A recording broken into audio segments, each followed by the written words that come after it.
Welcome to V3 news. లక్ష్యం సమాజహితం. నేను జోనాభిరామ్. ముందుగా ముఖ్యాంశాలు. ముంచుకొస్తున్న వాయుగుండం నేటి సాయంత్రానికి తుఫానుగా మారే సూచనలు.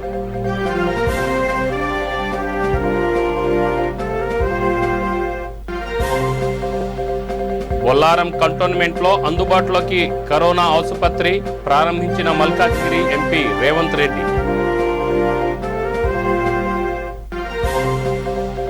సీఎం జగన్ పై ఏపీ బీజేపీ మాజీ చీఫ్ కన్నా విమర్శలు. వ్యాక్సినేషన్ను కూడా రాజకీయం చేయడం చేశారని ఆగ్రహం.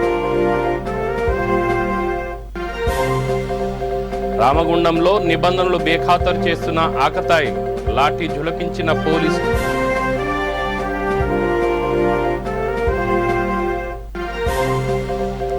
విశాఖ జిల్లా పరవాడలో అమ్మోనియా కంపెనీలో గ్యాస్ లీక్. కంపెనీ మూసివేయాలంటూ గ్రామస్తుల ధర్నా.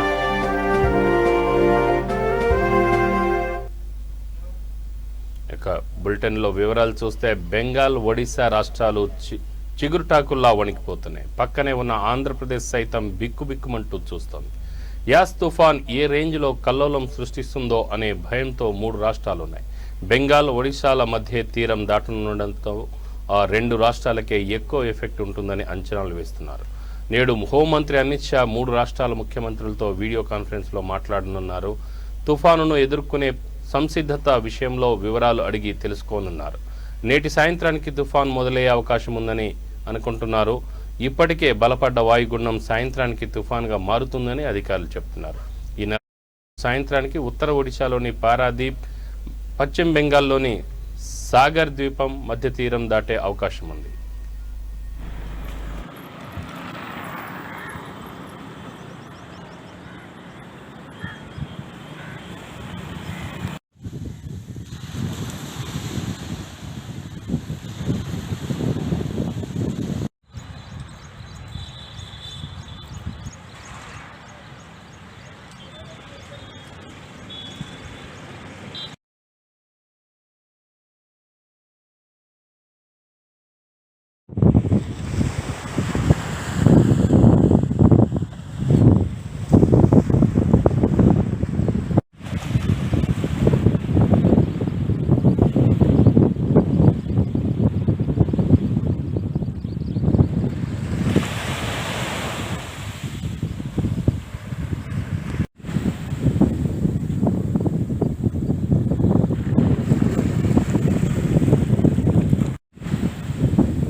బొల్లారం కంటోన్మెంట్లో కరోనా హాస్పిటల్ను మల్కాజ్గిరి పార్లమెంట్ సభ్యులు రేవంత్ రెడ్డి ప్రారంభించారు. మల్కాజ్గిరి పార్లమెంట్ నియోజకవర్గ ప్రజల కోసం బొల్లారం పీహెచ్సిని 50 పడకల కరోనా హాస్పిటల్గా మార్చాలని గతంలోనే నిర్ణయించారు. పీహెచ్సిని దత్తత తీసుకున్న రేవంత్ రెడ్డి తన సొంత నిధులు, ఎంపీ నిధులను ఖర్చు చేయనున్నారు. 50 ఆక్సిజన్ బెడ్స్ సామర్థ్యంతో కరోనా హాస్పిటల్ ఏర్పాటు చేశామన్నారు. ఇక్కడి నుంచే నియోజకవర్గ ప్రజలకు వ్యాక్సినేషన్ కార్యక్రమం నిర్వహిస్తామని ఆయన చెప్పారు. త్వరలోనే 100 ఆక్సిజన్ పడకల సామర్థ్యంతో పూర్తిస్థాయి కరోనా హాస్పిటల్ ఏర్పాటు చేస్తామని రేవంత్ రెడ్డి హామీ ఇచ్చారు. కరోనా హాస్పిటల్ ఏర్పాటుకు సహకరించిన ప్రతి ఒక్కరికి ధన్యవాదాలు తెలిపారు.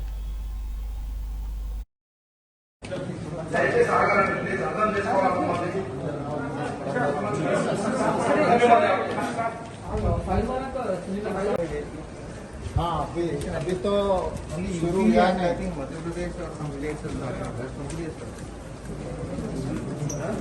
second dose very difficult to get. So how come all staff in government board and other dignitaries in the DMHO of area. So the hospital was actually yet to take off when the COVID situation in this country very bad. In fact, the entire country. At that point of time, with the honest intention in mind, not just for showing, but with honest intention in mind, Ravindra Reddy came ahead, visited the hospital and gave the pledged funds, which we have seen in the next 2 weeks or so. And it's a boon to the people, and I am sure the blessings of all the people will go to him.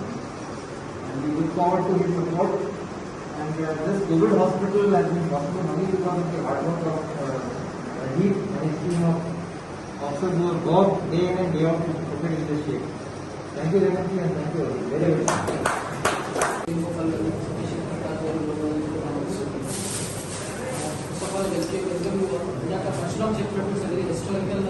Infectious control disease and so for some various reasons government of various problems but the hospital take off really serve a lot of people in the చాలా మందికి ఇందులో ఉన్న ప్రాంతంలో మీరు family start చేసినప్పుడు ఈ హాస్పిటల్తో ఏదో ఒక అసోసియేషన్ ఉంటుంది. సో ఇప్పుడు కోవిడ్ సిచ్యువేషన్లో మనకి ఒక కోవిడ్ హాస్పిటల్ స్టార్ట్ చేయాలని మనం చేసుకోవాలి.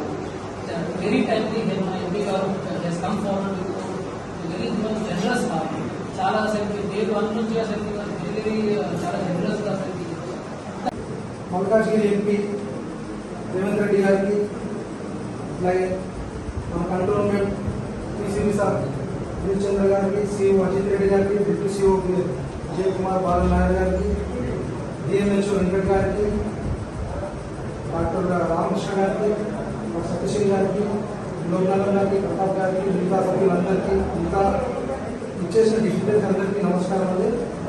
సార్ ఇక్కడ ముఖ్యంగా నేను చెప్పాల్సింది ఏంటంటే ఈ హిస్టారికల్ హాస్పిటల్ సార్ నేను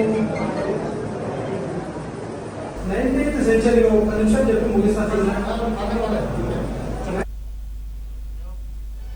ఏపీ బీజేపీ మాజీ చీఫ్ కన్నా లక్ష్మీనారాయణ సీఎం జగన్పై విమర్శనాస్త్రాలు సంధించారు.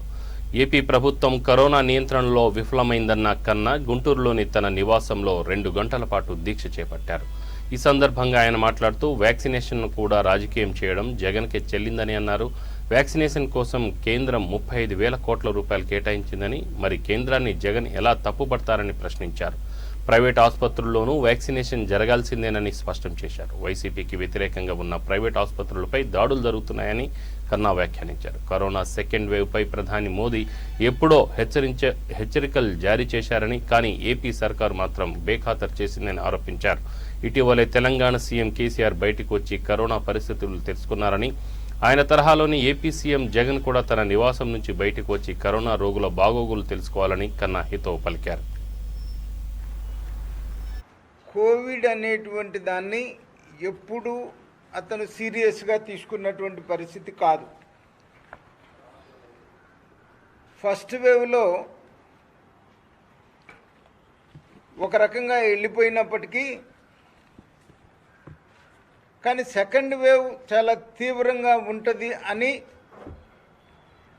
17th మార్చ్ 2020లోనే మన దేశ ప్రధాని నరేంద్ర మోడీ గారు అందరు ముఖ్యమంత్రులు రివ్యూ చేస్తూ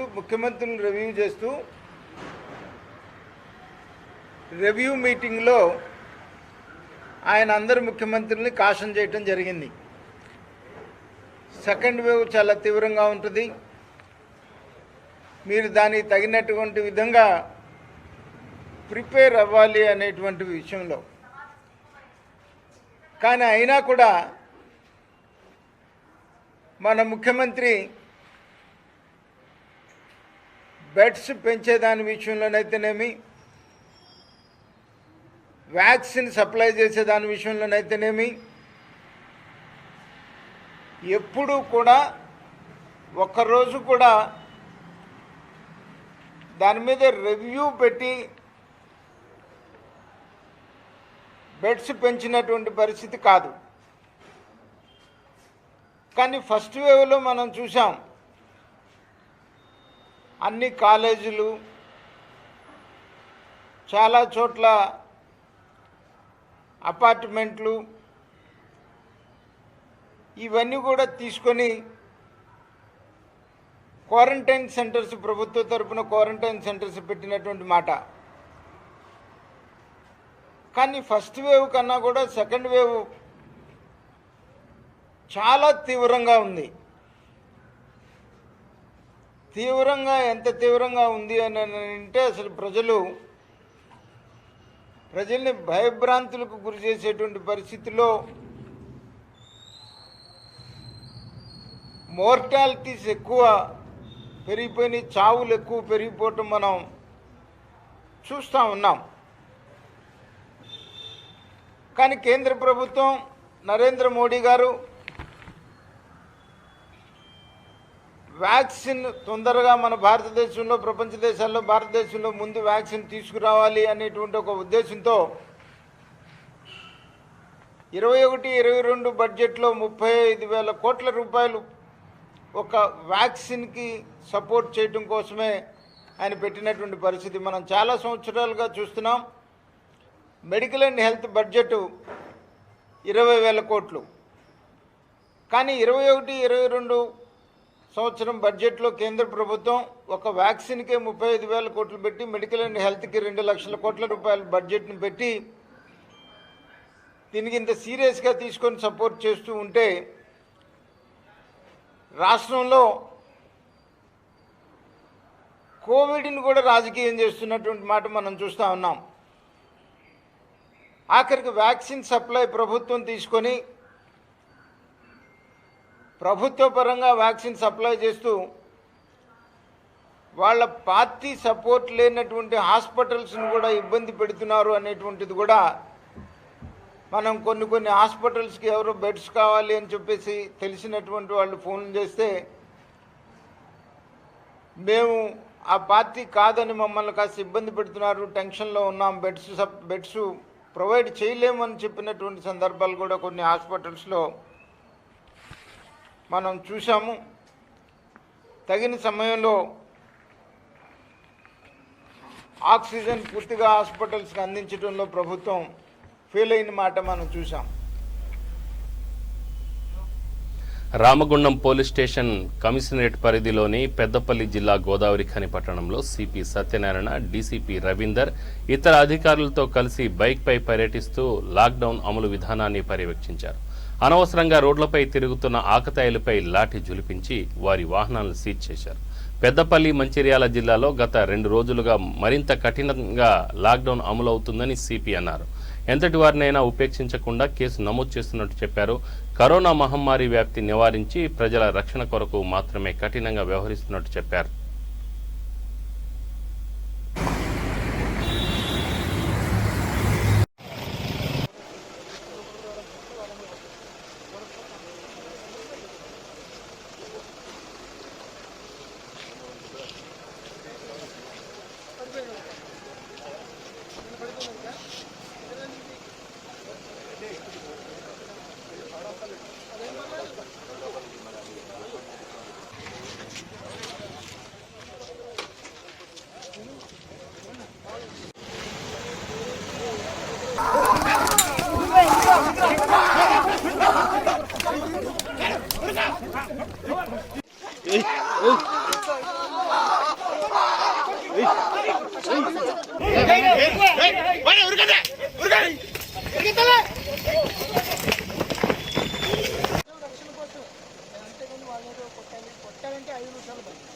నిజంగా ఆ విధంగా బ్లాక్ అండ్ బ్లూ పెట్టేసి ఒక్క 10 నిమిషాలు ఉంది. కానీ మన అధికారులు ప్రజల రక్షణ కోసం, కోవిడ్ వ్యాధిని నివారించడం కోసం ఏదైనా సిటిజన్ సెంటర్స్ కోవిడ్ ఫోకస్ ఉన్నది మనం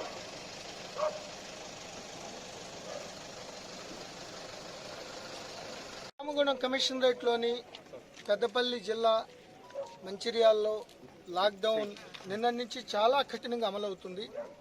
ఏ ఒక్క చిన్న వైలేషన్ కూడా మేము ఎవరిని స్పేర్ చేయట్లేదు. ఎంతటి వాళ్ళైనా సరే ఎఫ్ఐఆర్ నమోదు చేసి వాళ్ళని అరెస్ట్ చేయడం జరుగుతుంది.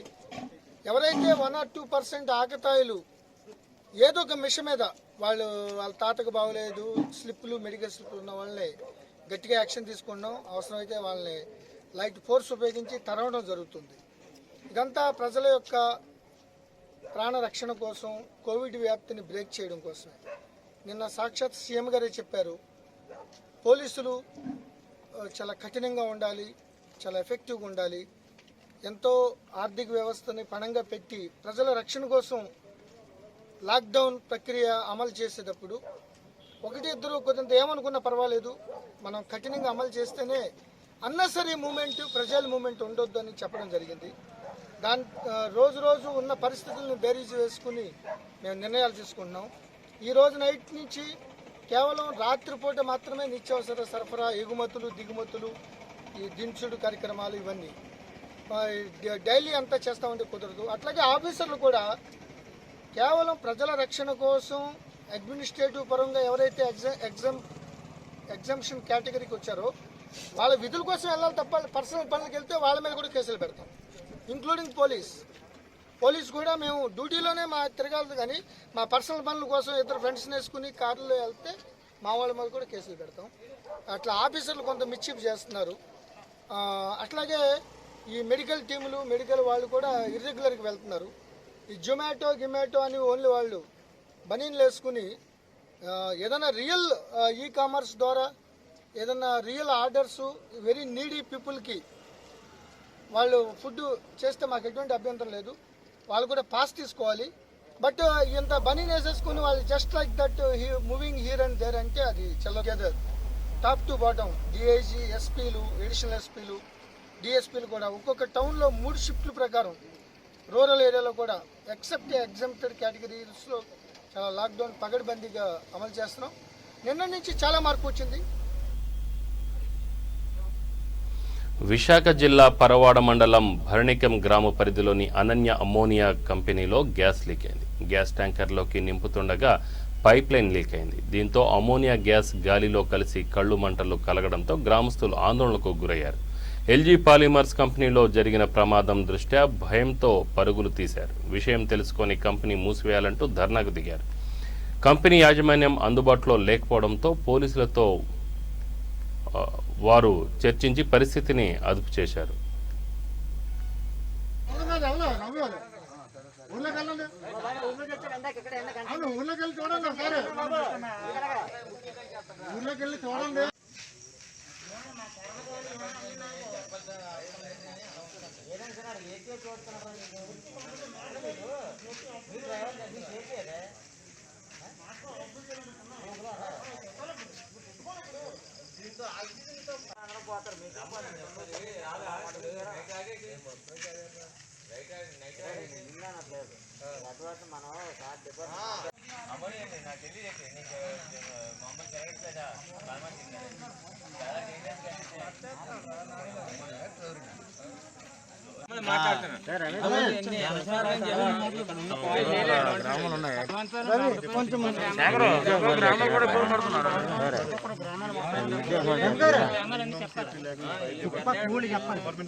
భద్రాద్రి జిల్లా జూలూరుపాడు మండలం వినోబానగర్లో జిల్లా సరిహద్దులో నార్త్ జోన్ ఐజీ నాగిరెడ్డి ఆధ్వర్యంలో ఆకస్మిక తనిఖీలు చేశారు. కరోనా సెకండ్ వేవ్ విజృంభిస్తున్న సమయంలో సరిహద్దు ప్రాంతాలలో పటిష్టంగా వాహనాల తనిఖీలు నిర్వహించాలని ఐజీ నాగిరెడ్డి పోలీసు సిబ్బందిని సూచించారు.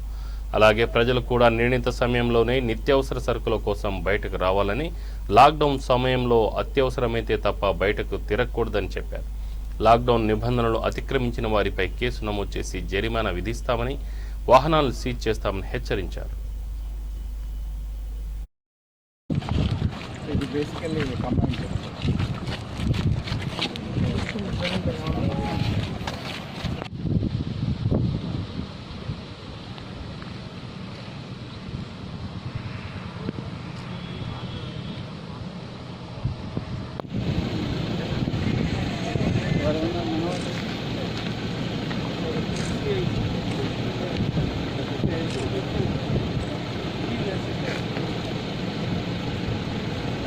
హైవేలో ఏమన్నా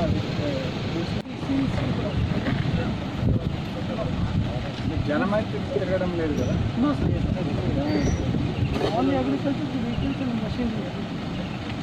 2వ తారీఖు నుంచి మన స్టేట్లో లాక్డౌన్ నడుస్తున్నది. ముఖ్యంగా కోవిడ్ని కంట్రోల్ చేయడం కోసము, ఈ యొక్క స్ప్రెడ్ని అరికట్టడానికి కోసం లాక్డౌన్ని రాష్ట్ర వ్యాప్తంగా అమలు జరుగుతుంది. సో ఈ నార్త్ తెలంగాణలో ఏ విధంగా అమలు జరుగుతుందనే చూడడానికి రావడం జరిగింది. ప్రతి జిల్లాలో కూడా చాలా పకడ్బందీగా, చాలా స్ట్రిక్ట్గా లాక్డౌన్ అమలు చేస్తున్నాము. ఓన్లీ కొన్ని యాక్టివిటీస్ గవర్నమెంట్ ఏదైతే పర్మిట్ చేస్తుందో, లైక్ హెల్త్ రిలేటెడ్ కానీ, అగ్రికల్చరల్ ఆపరేషన్స్ కానీ, ఇట్లాంటివి మాత్రమే కొన్ని అలౌ చేస్తున్నాము. అదర్వైజ్ మార్నింగ్ 6 to 10 o'clock టైంలోనే ప్రజలందరూ కూడా వాళ్ళకి ఏమైనా అవసరం ఉంటే బయటకు వచ్చి మార్కెట్లో కొనుగోలు చేసుకోవడం జరుగుతుంది. మిగతా టైంలో చాలా గట్టిగా మనం అమలు చేస్తున్నాము. ప్రజలందరినీ కూడా పోలీస్కి కోఆపరేట్ చేయవలసిందిగా నేను కోరుతున్నాను. ఇదందరూ కూడా మన మంచి కోసము, ఈ యొక్క కోవిడ్ అనే రోగాన్ని అరికట్టడం కోసం ఈ యొక్క లాక్డౌన్ అమలు చేయడం జరుగుతుంది. కాబట్టి అందరూ కూడా ఈ యొక్క కోవిడ్ నిబంధనలు పాటించడము, సోషల్ డిస్టెన్స్ని. ద్వారకా తిరుమల చిన్న వెంకన్న ఆలయంలో వైశాఖ మాస కళ్యాణోత్సవాలు శాస్త్రోక్తంగా ప్రారంభమయ్యాయి. ఈ నెల 29 వరకు వైఖానస ఆగమ శాస్త్ర ప్రకారం ఆలయంలో ఏకాంతంగా ఉత్సవాలు నిర్వహిస్తారు. బ్రహ్మోత్సవాలలో భాగంగా స్వామి అమ్మవార్లను వధూవరులుగా ఆలయ అర్చకులు ముస్తాబు చేస్తారు. ముందుగా ప్రత్యేకంగా అలంకరించిన మండపంలో స్వామి అమ్మవార్లను ఉంచి ప్రత్యేక పూజలతో అలంకరించి హారతులు పట్టి శాస్త్రోక్తంగా వేడుకలు నిర్వహిస్తారు. ఈ వేడుకలో ఆలయ ఈవో జీవి సుబ్బారెడ్డి పాల్గొని స్వామి అమ్మవార్లను దర్శించుకున్నారు. కరోనా నేపథ్యంలో పరిమిత సంఖ్యలో అర్చకులు మాత్రమే ఈ కార్యక్రమంలో పాల్గొన్నారు.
మెగాస్టార్ చిరంజీవి రామ్ చరణ్కి జనసేన అధికార ప్రతినిధి మైలవరం నియోజకవర్గం ఇన్ఛార్జి అక్కల రామ్మోహన్ రావు కృతజ్ఞతలు తెలిపారు. నటుడు చిరంజీవి తెలుగు రాష్ట్రాల్లోని ప్రతి జిల్లాలో ఆక్సిజన్ ప్లాంట్ ఏర్పాటు చేస్తున్న నేపథ్యంలో వారికి అభినందనలు తెలిపారు.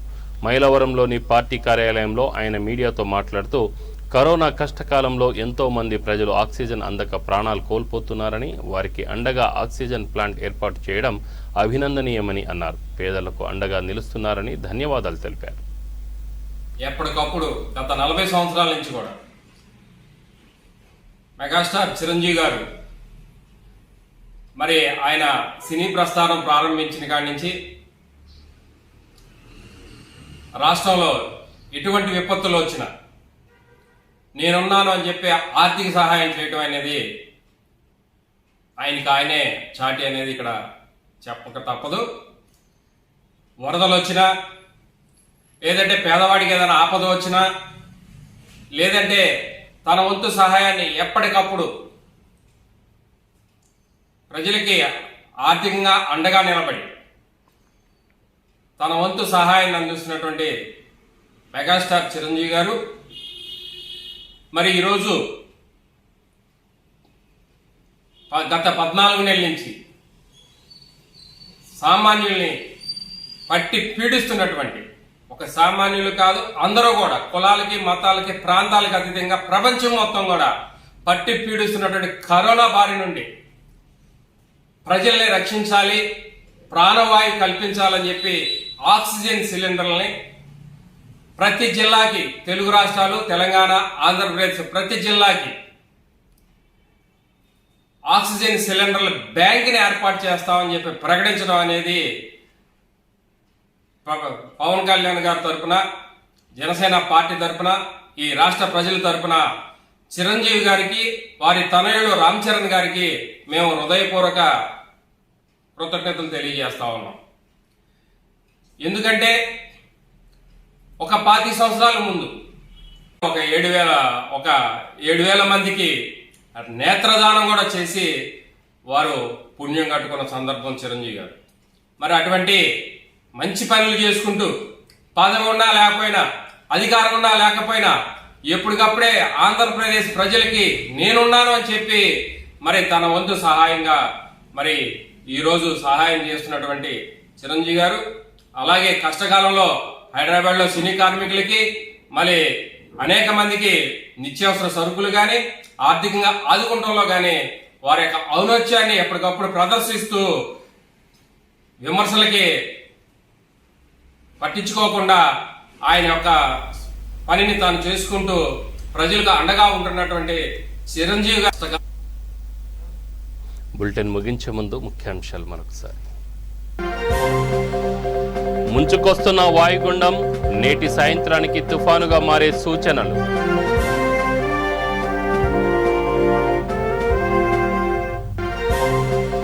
బొల్లారం కంటోన్మెంట్లో అందుబాటులోకి కరోనా ఆసుపత్రి ప్రారంభించిన మల్కాజ్గిరి ఎంపీ రేవంత్ రెడ్డి.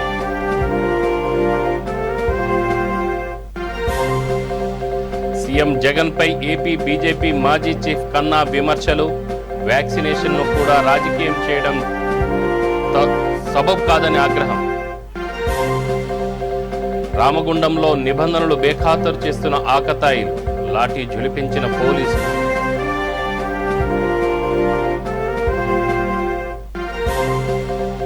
విశాఖ జిల్లా పరవాడలో అమ్మోనియా కంపెనీలో గ్యాస్ లీక్. కంపెనీ మూసివేయాలంటూ గ్రామస్తుల ధర్నా.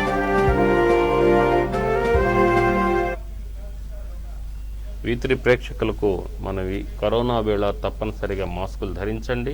అలాగనే శానిటైజర్లు మీ పాకెట్లో ఉంచుకోండి. కరోనా నుంచి మిమ్మల్ని మీరు కాపాడుకోవడంతో పాటు మీ కుటుంబాన్ని కాపాడుకోండి. తద్వారా దేశాన్ని కాపాడిన వారు అవుతారు. చూస్తూనే ఉండండి V3 న్యూస్. లక్ష్యం సమాజహితం. నమస్తే.